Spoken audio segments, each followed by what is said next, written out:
कैसे हैं आप सब। मैं अभिषेक कुमार आपके यूट्यूब के सीजी लर्निंग क्लास में स्वागत करता हूं। हम लोग क्या कर रहे हैं, अभी 9th क्लास का सर्किल पढ़ रहे हैं। ठीक है, उसमें हमने 3 लेक्चर कर लिए, 2 या 3 लेक्चर। आज इसमें हम आगे करते हैं। क्या है कि उस दिन हम लोग किए थे कि कहाँ तक 2 थ्योरम कर लिए थे कि अगर एक वृत्त के केंद्र से एक जीवा पे लंब डाली जाए तो क्या करती है, जीवा को समद्विभाजित करती है। ठीक है, साथ में हमने ये भी देख लिया था कि अगर एक समान वृत्त से समान जीवा से अगर किसी वृत्त के मतलब 2 अलग अलग अगर समान जीवा हैं इक्वल लेंथ के, उनसे अगर केंद्र पे कोई कोण अंतरित की जाए तो वो कोण क्या होती है, बराबर होती है। ये हमने देख लिया था। ठीक है, और जो 10.1 था उसका हमने क्वेश्चन भी कर लिया था। अब आते हैं आगे। ये लिखा है कि 3 बिंदुओं से जाने वाला वृत्त। ठीक है, इसका मतलब क्या है, जैसे मान लीजिए आपसे पूछा जाए कि एक बिंदु से आप कितने वृत्त पास करा सकते हैं, तो आप क्या बोलेंगे, एक बिंदु से हम चाहे तो कितनी भी वृत्त क्या कर सकते हैं, पास करा सकते हैं। ठीक है, अगर आपसे बोला जाए कि 2 बिंदु से कितने वृत्त पास करा सकते हैं, तो 2 बिंदु से भी हम कितने भी सारे भी वृत्त पास करा सकते हैं। ठीक है, मान लीजिए क्यों यहाँ है तो ठीक, 2 बिंदु से भी हम चाहे तो वृत्त बहुत सारी पास करा सकते हैं। ठीक है, लेकिन वही बोला जाए कि अगर 3 बिंदु से आप वृत्त पास कराइए तो आप कैसे, मतलब उसमें क्या होगा वो देखते हैं। देखिए, मान लीजिए कि हमने 3 पॉइंट लिया। ठीक है, एक P Q M। अब बोला जाए कि 3 बिंदु से आप तीनों पॉइंट से आप कितने वृत्त पास करा सकते हैं, कितने वृत्त बनेंगे। तो क्या करेंगे, चलिए मान लीजिए हम P और M उठाते हैं। ठीक है, अब देखिए जैसे हम P और M से वृत्त बनाए, हमारा Q पॉइंट से वृत्त पास हुआ, नहीं हुआ। अगर हम P Q से बनाए तो हमारा M पॉइंट से पास नहीं हुआ। अगर हम Q M से बनाए तो हमारा P पॉइंट से पास नहीं हुआ। तो इससे ये प्रूफ निकलता है कि अगर 3 बिंदु एक ही रेखा में हो तो तीनों बिंदु से वृत्त हमारी पास नहीं होगी। ठीक है, तो फिर कैसे होनी चाहिए, तो देखिए मैं बताता हूँ कैसी होनी चाहिए। ठीक है, उसी को हम प्रूफ करते हैं कि अगर 3 बिंदु हो तो उनसे मतलब कैसे वृत्त पास होगी। ठीक है, देखिए एक बार,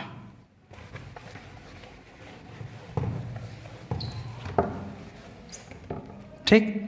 अब देखिए हम 3 बिंदु लेना है, लेकिन 3 बिंदु ऐसे लेना है कि जो एक लीनियर ना हो, क्योंकि हमने अभी देखा था कि अगर लीनियर है तो तीनों बिंदु से वृत्त पास नहीं होगी। ठीक है, तो 3 बिंदु हमें ऐसे लेना है कि जो लीनियर ना हो। ठीक है, तो मान लीजिए हम 3 बिंदु ऐसे लेते हैं।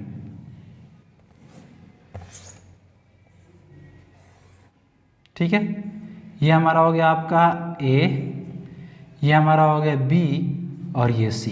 ठीक है, 3 पॉइंट। अब हम क्या करेंगे कि जो भी दो साइड से 2 रेखाखंड है हमारे AB और BC, इनसे हम क्या करेंगे, लंब समद्विभाजित करेंगे इनको। ठीक है, मतलब परपेंडिकुलर बाइसेक्टर हम इसे खींचेंगे। ठीक है, तो देखिए एक हमने खींच दिया, क्या, मान लीजिए PQ।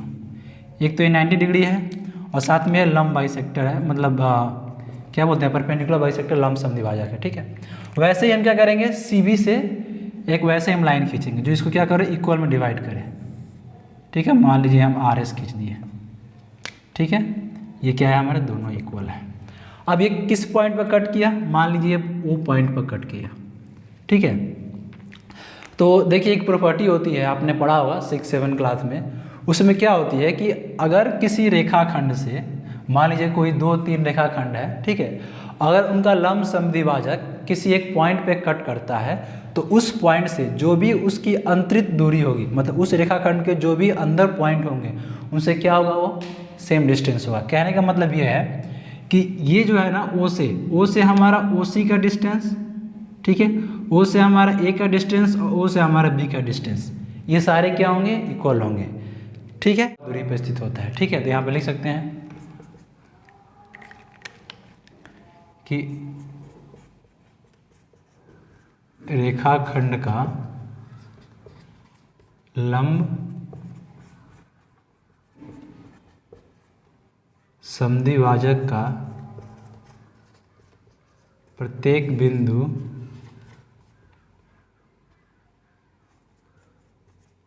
उसके अंतःबिंदु से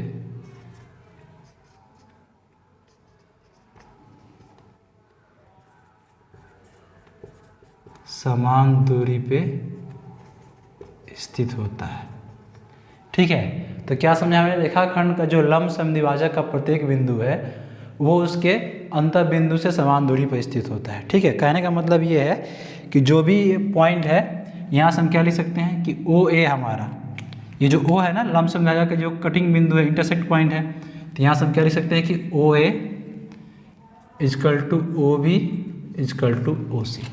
ठीक है, तो अब जब हम इससे, ये रेडियस हो गया ना अपना, तो अब जो हम सर्किल खींचेंगे यहाँ से वो क्या होगा, हमारा तीनों पॉइंट से पास करेगा।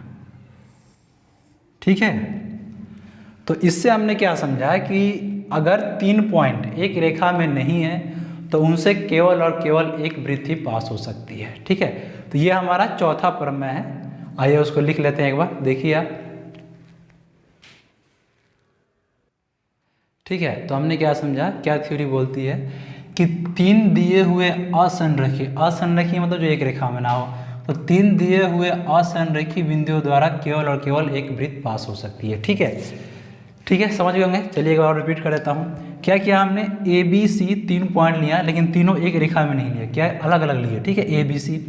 फिर हमने क्या किया कि ए बी सी पे 2 हमने लंब समद्विभाजक यानी परपेंडिकुलर बाइसेक्टर क्या किया, रेखा डाल दी हमने, एक पी क्यू एक आर एस, ये दोनों किस पे कट किया, ओ पे कट किया। ठीक है, तो यहाँ से हमने एक प्रॉपर्टी जाना जो पिछले क्लास में पढ़े होंगे आप, कि रेखाखंड के जो लंब समद्विभाजक का इंटरसेक्शन पॉइंट होता है वो क्या होता है, उनके अंतर बिंदुओं से समान दूरी पर स्थित होता है। ठीक है, तो उसकी प्रॉपर्टीज हमने ये जाना क्या कि ओ ए हमारा, ओ बी हमारा और ओ सी, ये तीनों क्या होंगे, एक पॉइंट पे होंगे जो किसके बराबर होंगे, रेडियस के बराबर। वो हमारा क्या हो जाएगा, सेंटर हो जाएगा। तो इससे हमने क्या सीखा कि 3 दिए असंरेखीय बिंदुओं द्वारा केवल और केवल एक वृत्त पास होती है। ठीक है, चलिए अब आगे चलते हैं। ठीक है, देखिए एक 10.2 का जो हमारा चैप्टर है उसका क्वेश्चन है। ठीक है, 10.2 का क्या बोल रहा है कि वृत्त के कई जोड़े खींचिए और प्रत्येक जोड़े में कितने बिंदु वैनिष्ठ है बताइए। ठीक है, अब देखिए जोड़े मतलब क्या होता है, 2 आप तो जानते होंगे अच्छी तरह से। ठीक है, तब हमें क्या करना है, जोड़े बनाना है, यानी 2 सर्किल खींचना है। तो देखिए कैसे कैसे सर्किल खींच सकते हैं। मान लीजिए एक सर्किल ये हो गया, एक मिनट, सर्किल आज सही नहीं बन रहा है। ठीक है, मान लीजिए हमारा एक सर्किल ये हो गया, ठीक है, और एक सर्किल ये हो गया। ठीक, अब ये दोनों ही तो क्या हुए, जोड़े हुए 2 सर्किल बनाए थे, लेकिन इसमें अब कोई पॉइंट, कोई मतलब बिंदु उभयनिष्ठ दिख रहा है। उभयनिष्ठ मतलब कोई ऐसा पॉइंट है जो दोनों में लाई कर रहा है, बोलेंगे नहीं, तो यहाँ पे 0 हो जाएगा पॉइंट। अगर मान लीजिए एक सर्किल में ऐसा खींचूँ, ठीक है, अब यहाँ पे मैं बोलूँ, ठीक है, तो हमें दिख रहा है कि हाँ कि ये एक पॉइंट पे ये दिख रहा है ऐसे, लेकिन मान सकते हैं कि एक पॉइंट पे क्या कर रहा है, हमारा टच कर रहा है, तो बोलेंगे कि इन दोनों कौन सा है, ए एक उभयनिष्ठ है। ठीक है, फिर मान लीजिए एक मैं सर्किल ऐसा बना दूं, ठीक है, अब ये 2 सर्किल हो गए अगर, तो यहाँ पे कितने पॉइंट उभयनिष्ठ है, एक ये हो गया एक बी हो गया, 2 पॉइंट उभयनिष्ठ है। अगर मान लीजिए कि मैं एक सर्किल ऐसे बना दूं, ठीक है, तो अब बताइए इसमें क्या कोई पॉइंट उभयनिष्ठ है, मतलब कोई ऐसा पॉइंट है जो एक दूसरे को इंटरसेक्ट कर रहा है, किसी पर टच कर रहा है, बोलेंगे नहीं, तो यहाँ भी कोई पॉइंट उभयनिष्ठ नहीं है। ठीक है, अब आइए नेक्स्ट क्वेश्चन पे चलते हैं।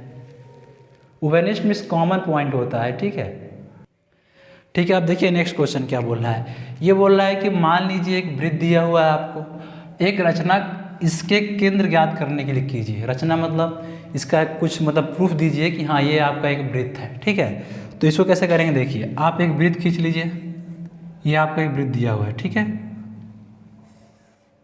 ठीक, अब इसका केंद्र हमें पता नहीं है, लेकिन क्या करेंगे हम इस पर कि 2 डिस्टेंस खींचेंगे, वही आपका कॉर्ड। ठीक है, और दोनों क्या होंगे, इक्वल होंगे, 2 हम इक्वल कॉर्ड खींचेंगे, यानी 2 इक्वल जीवा खींचेंगे। ठीक है, और फिर हम क्या करेंगे, जैसे प्रूफ किया था, इस पर लंब समद्विभाजक डालेंगे। ठीक है,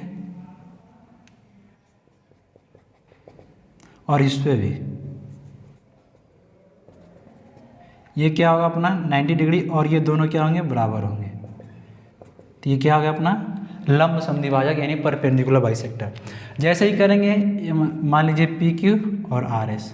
ठीक है, तो ये हमारा किस पॉइंट पे कट किया, ये हमारा इसी पॉइंट पे इंटरसेक्ट किया, तो ओ हमारा क्या हो गया, सेंटर हो गया। अब सेंटर क्यों हो गया, क्योंकि जब आप ओ से डिस्टेंस मेजर करेंगे ना, चाहे आप ओ बी का डिस्टेंस मेजर करें, ठीक है, चाहे आप ओ ए ओ बी का मेजर करें, चाहे आप ओ डी या ओ सी का मेजर करें, ठीक है। आप इसको लिखेंगे कैसे, लिखेंगे आप ऐसे कि माना एक सर्किल है जिस पे हमने ए बी और सी डी इक्वल लेंथ यानी समान लेंथ के बराबर लेंथ के दो जीवा खींचे, ठीक है। फिर हमने क्या किया, सी डी और ए बी पे क्रमशः पी क्यू और आर एस परपेंडिकुलर बाइसेक्टर हमने ड्रॉ किया। वो परपेंडिकुलर बाइसेक्टर पी क्यू और आर एस ओ पॉइंट पे इंटरसेक्ट कर रहा है, ठीक है। तो हम ये नियम हम इस रूल से नियम से जानते हैं क्या, कि एक रेखाखंड के लंब समद्विभाजक का इंटरसेक्शन पॉइंट उसके अंतः बिंदुओं से क्या होता है, समान दूरी पर स्थित होता है। तो वहाँ से हम ये पता कर लिए क्या, कि हमारा O A is equal to O B is equal to O C is equal to O D है। अगर ये इक्वल है तो हमने सर्किल का परिभाषा ही पढ़ा था कि कोई सर्किल तभी डिफाइन होता है कि उसके किसी भी पॉइंट से उसके सेंटर से क्या हो, डिस्टेंस सेम हो। तो अगर डिस्टेंस सेम हो तो ये हमारा प्रूफ हो गया क्या, कि वही हमारा क्या है, सेंटर है, ठीक है। अगर ऐसा क्वेश्चन आए बोर्ड एग्जाम में तो आपको इतना लैंग्वेज लिखना पड़ेगा, ठीक है। वैसे आएगा नहीं, ये प्रूफ करने वाले याद आते हैं, ठीक है। देख लीजिए, फिर नेक्स्ट क्वेश्चन पे चलते हैं।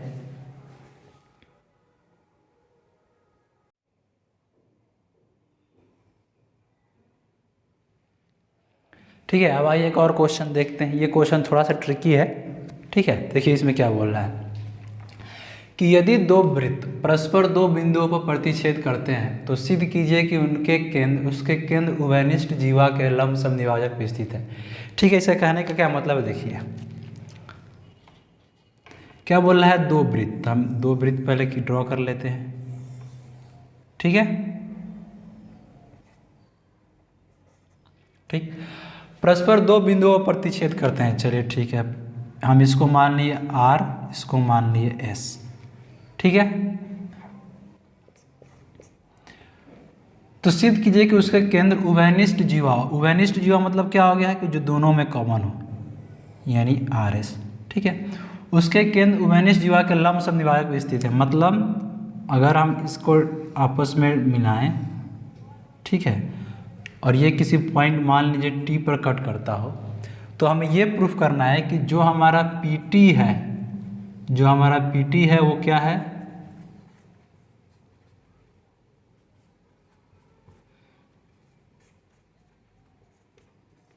लंब समद्विभाजक है, किस पे, RS के, ठीक है। हम ये प्रूफ करना है कि जो हमारा PT है वो RS के क्या है, लंब समद्विभाजक है, ठीक है, यानी परपेंडिकुलर बाइसेक्टर। चलिए ठीक है, देखते हैं इसमें क्या करेंगे।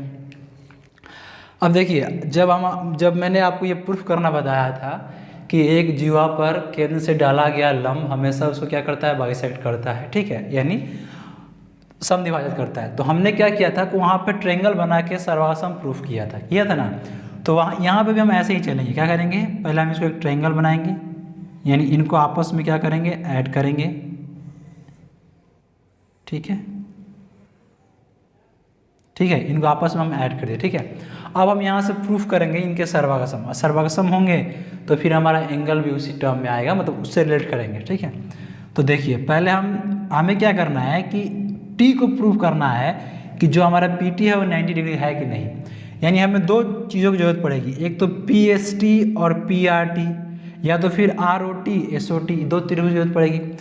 लेकिन अगर हमें एंगल प्रूफ करना है तो हमें पता होता है कि तीन तरह से सर्वासम होता है, या तो SSS या AA या AA, यानी हमें कम से कम दो एंगल तो लाने पड़ेंगे, ठीक है। तो दो एंगल लाने के लिए अब इस ट्रायंगल में देखिए आप, एक तो ये एंगल दोनों में कॉमन दिख रहा है, मतलब कॉमन नहीं, यहाँ से पास हो रही है एक PO रेखा। तो इसको हम क्या करेंगे, पहले प्रूफ करेंगे कि हाँ ये जो हमारा RPO है और SPO है वो हमारा क्या है, इक्वल है कि नहीं, ठीक है। इसलिए हम ट्रायंगल उठाते हैं किसमें, RPO एंड ट्रायंगल SPO, ठीक है, ध्यान से देखते जाइएगा। RPO और SPO में तो यहाँ पे हमने क्या देखा है कि जो हमारा PR है और जो हमारा PS है वो तो बराबर होगा। ये तो सर्किल की प्रॉपर्टी है कि सर्किल के किसी पॉइंट से आप सेंटर की डिस्टेंस क्या होगी, सेम होगी। तो PR और PS बराबर होंगे, PR किस लिए, क्योंकि ये क्या है, R है, ठीक है। फिर हमारा PO दोनों में क्या है, कॉमन है, ठीक है।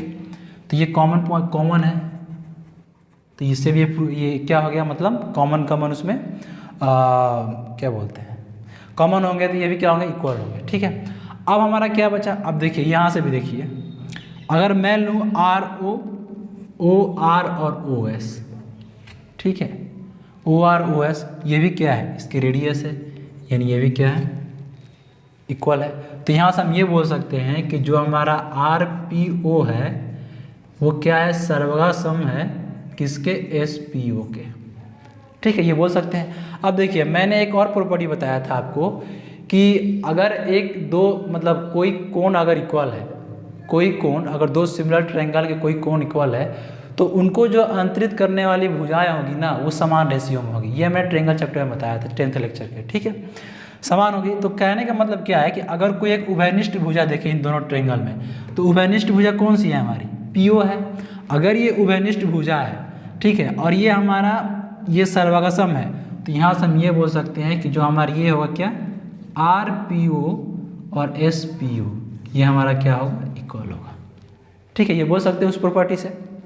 अब देखिए, चलिए ठीक है, हम इसको एक मान देते हैं। ठीक है, ये हमारा यहाँ तक हो गया। ठीक है, एक बार देखिए, फिर आगे बढ़ते हैं इसी में। ठीक है, ठीक, ये हमारे यहाँ तक आ गया। चलिए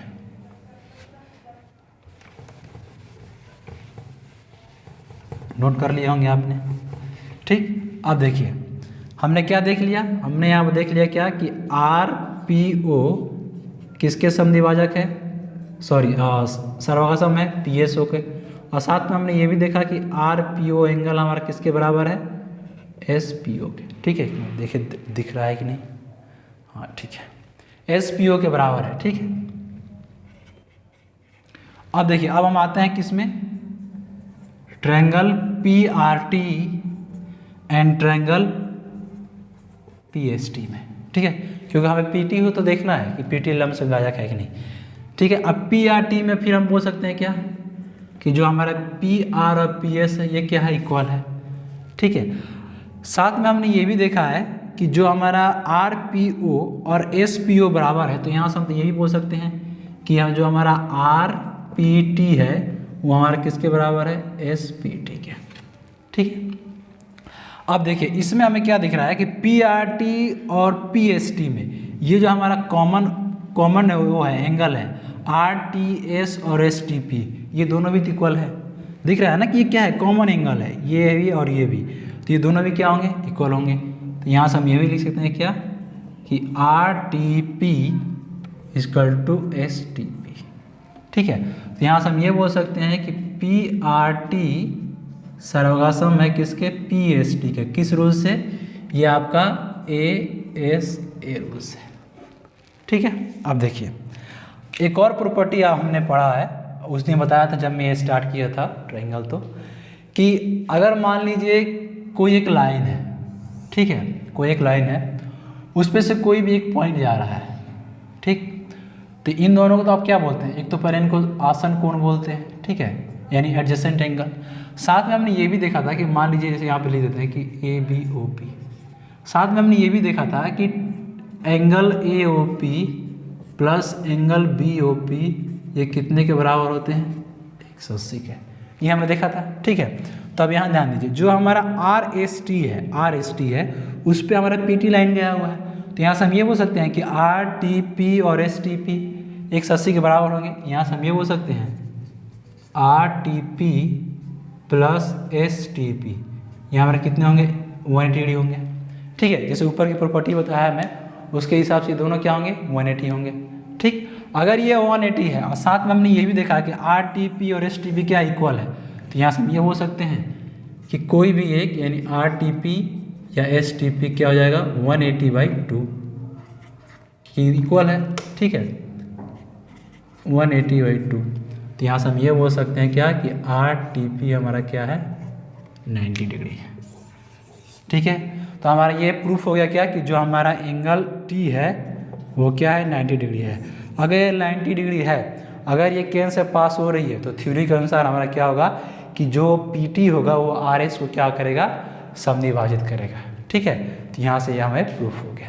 ठीक है, तो क्या किया हमने, देखिए हम क्वेश्चन से ही जाते हैं, हमेशा आपको बोला हूँ जब भी प्रूफ करना हो आप क्वेश्चन से जाइए। और थ्योरी इसलिए मैं प्रूफ कराता हूँ कि थ्योरी से प्रूफ करते समय जो हमें नॉलेज होता है ना, उसी से हम इसको प्रूफ कर पाते हैं। हमने क्या किया, थ्योरी में हमने प्रूफ किया था कि इनके एंगल सेम होते हैं। एंगल सेम आने के लिए हमने क्या किया था, वहाँ पे सर्वसम प्रूफ किया था, तो बस वही हमने उठाया, सर्वसम प्रूफ किया। वहाँ से हमने क्या देखा कि एंगल, ये दोनों एंगल सेम है, तो फिर हमने दो जो PT, PRT और PST है उस ट्रायंगल को प्रूफ किया। फिर हमने ये प्रॉपर्टी जाना, इस प्रॉपर्टी के अनुसार क्या होता है, इनका समेशन 180 होता है। वहाँ से ये दोनों इक्वल है तो ये 90 डिग्री हो गया। ठीक है, देख लीजिए एक बार, फिर हम आगे थ्योरी चलते हैं। ठीक है, अब देखिए नेक्स्ट थ्योरी क्या है नेक्स्ट चैप्टर में। ठीक है, इसमें क्या बोल रहा है, मतलब हमें क्या दिखाना है कि समान जीवाएं और उनकी केंद्र से दूरी, इस बारे में हम चर्चा करेंगे इसमें। ठीक है, इस टॉपिक में। ठीक है, चर्चा करने से पहले आइए कुछ जानते हैं हम। मान लीजिए एक लाइन AB है, ठीक है, एक पॉइंट यहाँ पे आपका P है। अब मैं बोलूँ कि पॉइंट AB से आप P की दूरी बताइए। ठीक है, तो आप क्या करेंगे, कोई क्या करेगा, कोई यहाँ से मेजर कर लेगा, कोई यहाँ से मेजर कर लेगा, कोई यहाँ से मेजर कर लेगा, कोई यहाँ से मेजर कर लेगा। ठीक है, और कोई क्या करेगा, यहाँ से मेजर कर लेगा। ठीक है, मान लीजिए इसको मैं लिख दूँ कि small a dash, small a double dash, इसको B डैश, इसको स्मॉल b डैश। ठीक है, ये हम क्या एक 90 डिग्री से मेजर कर रहे हैं, परपेंडिकुलर मेजर कर रहा है। ठीक है, तो यहाँ पे क्या होगा कि सबकी डिस्टेंस, अब एक रेखा पे, एक रेखाखंड पे आप कितने भी पॉइंट ले सकते हैं, बहुत सारे। ठीक है, तो किसी भी पॉइंट से अगर उस रेखा की दूरी ली जाए तो बहुत सारी दूरी हो सकती है। ठीक है, अनेकों दूरी निकल सकती है, अनेकों डिस्टेंस आएंगे मेजर करने पे। तो यहाँ पे एक बात बोली गई कि जो हमारा पॉइंट P से AB की जो न्यूनतम दूरी होती है वही क्या होती है, उसकी एक्चुअल दूरी हम मेजर करते हैं, एक्चुअल दूरी मानते हैं। कहने का क्या मतलब है कि जो हमारा पॉइंट P से AB पे डाली गई लंब की दूरी होगी, उसी दूरी को हम क्या मानते हैं कि पॉइंट P से AB की दूरी इतनी है। ठीक है, तो अगर मैं इस पे थोड़ा सा लैंग्वेज में लिखना चाहूँ तो क्या लिखूँगा कि एक बिंदु से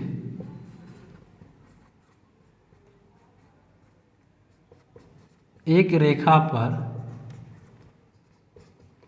ठीक है, एक बिंदु से एक रेखा पर लंब की दूरी क्या होती है, बिंदु से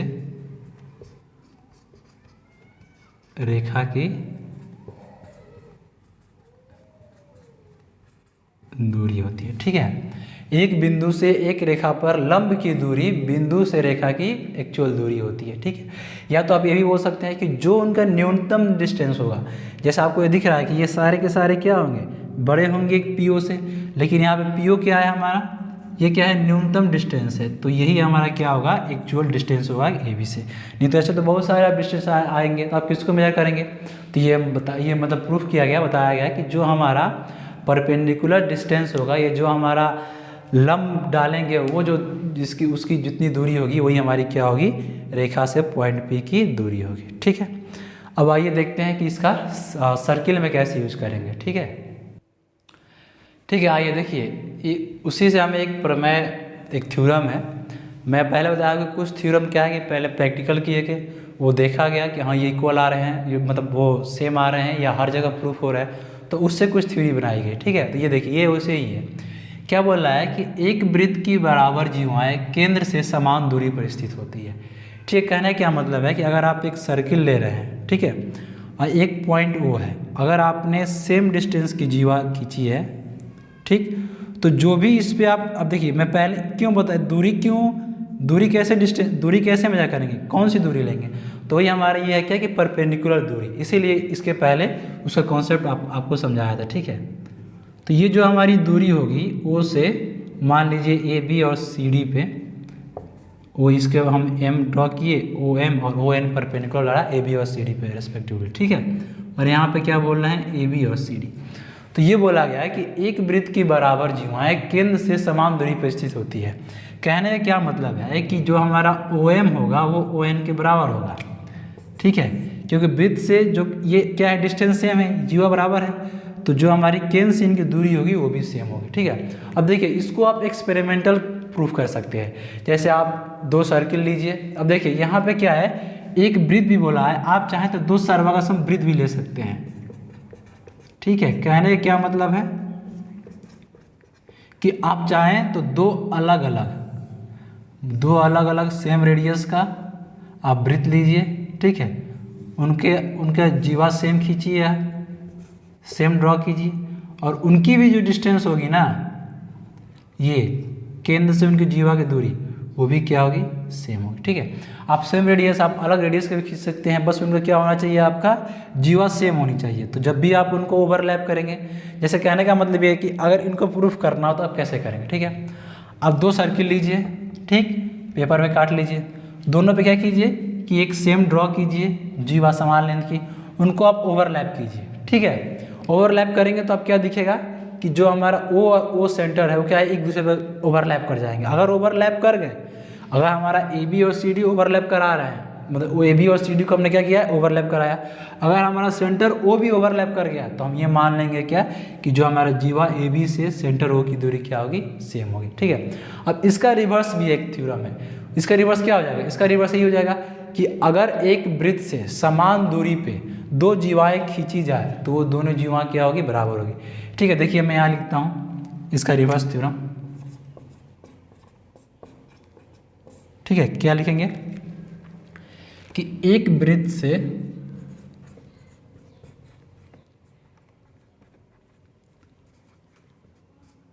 समान दूरी पर खींची गई जीवाएं, एक वृत्त से समान दूरी पर खींची गई जीवाएं क्या होती है, समान होती है। ठीक है, ये उसका क्या है, रिवर्स थ्योरम है।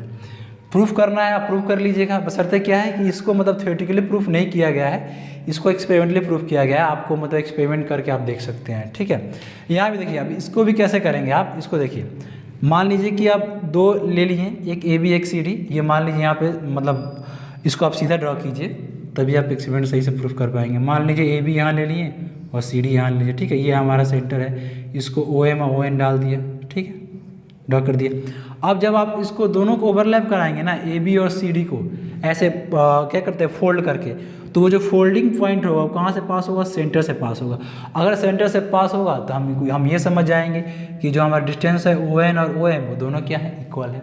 रिवर्स थ्योरम यही बोल रहा है कि आप समान दूरी से, मतलब मान लीजिए कि आप एक सर्किल ड्रॉ करके आप यहाँ पे एक पॉइंट ड्रॉ कीजिए, बस आपको जीवा नहीं खींचना है। जब आप उसको ओवरलैप करेंगे तो भी पॉइंट क्या होगा, दोनों सेम ही पॉइंट ओवरलैप करेगा। अब आप वहाँ से जीवा ड्रॉ करेंगे तो जीवा भी क्या होगी, दोनों सेम होगी। ठीक है, देखिए एक बार, फिर आगे बढ़ते हैं। ठीक है, तो देखिए ये आपके लिए एक होमवर्क है, आज की क्लास हम यहीं समाप्त करते हैं। इसमें क्या बोल रहा है, इसमें क्या करना है आपको, ये एनसीईआरटी में दिया हुआ है, आप एक बार जरूर खुद से ट्राई कीजिएगा, मतलब देख के ही सही, पर आप एक बार खुद से सॉल्व कीजिएगा। इसमें क्या दिया हुआ है कि एक सर्किल दिया हुआ है, ठीक है, 2 जीवाएँ खींची हुई है और उनका जो इंटरसेक्शन पॉइंट है वहाँ से एक लाइन पास हुई है पी क्यू, और हमें दिया हुआ है क्या है कि ए ई क्यू, एक मिनट, अच्छा ये ई है। ठीक है, ये हमें दिया हुआ है क्या है, ए ई क्यू और साथ में डी ई क्यू, ये दोनों क्या है, इक्वल है। अगर ये इक्वल है तो हमें क्या प्रूफ करना है कि जो हमारा ए बी है जीवा वो सी डी के बराबर। ठीक है, एक बार ट्राई आप जरूर कीजिएगा। ठीक है, तो आज हमने क्या क्या पढ़ा, देखिए आज हमने क्या पढ़ा, 3 क्वेश्चन किए, अच्छे क्वेश्चन थे, तीसरा वाला बहुत अच्छा क्वेश्चन था, एक बार उसको ट्राई कीजिएगा। फिर हमने ये देखा कि ये जो दूरी हम किसी बिंदु से किसी जीवा की दूरी को कैसे कैलकुलेट करते हैं या किसे कहते हैं, कौन सी दूरी लेंगे तो जो न्यूनतम दूरी लेंगे उसे हम कहते हैं। ठीक है, फिर हमने क्या देखा है कि जो अगर केंद्र से समान डिस्टेंस की जीवाएँ पर अगर डिस्टेंस मेजर किया जाए तो दोनों क्या होती है, सेम होती है। ठीक है, तो कल तो फिर नेक्स्ट लेक्चर में हम क्या करेंगे, नेक्स्ट लेक्चर में हम इसके और भी क्वेश्चन करेंगे जो नेक्स्ट चैप्टर है। ठीक है, उसके साथ ही सर्किल क्या हो जाएगा, हमारा समाप्त हो जाएगा। और 10th में इसके बाद हम सर्किल शुरू करेंगे। ठीक है, तो बताइएगा आपको क्लास कैसा लगा, एक बार लाइक शेयर सब्सक्राइब जरूर कीजिएगा, अपने दोस्तों को बस शेयर कीजिएगा। ओके, थैंक यू, जय हिंद।